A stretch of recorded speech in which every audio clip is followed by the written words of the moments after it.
টেটের দুর্গা টেম্পলে সন্ধি পূজা হচ্ছে। এই যে নবমীর সন্ধি পূজা, এই যে মা সন্ধি পূজা, এই সন্ধিক্ষণে নবমী ও দশমীর সন্ধিক্ষণে কিন্তু রামচন্দ্র লঙ্কাপতি রাবণকে হত্যা করে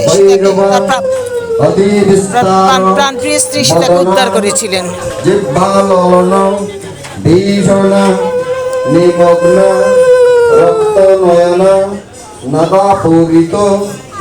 অনেক ভিড়।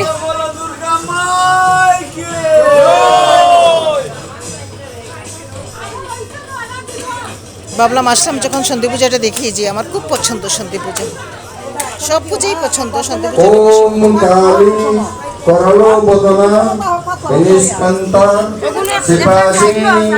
বিচিত্র খট্টাঙ্গধরা নরমালা বিভূষণ দিবি চরম পরিধান শুষ্ক মংসাদি ভৈরব অতি বিস্তার বদন জিহ্বালন ভূষণ নিমগ্ন রক্তনয়ন নদপূরিত দিংমুখা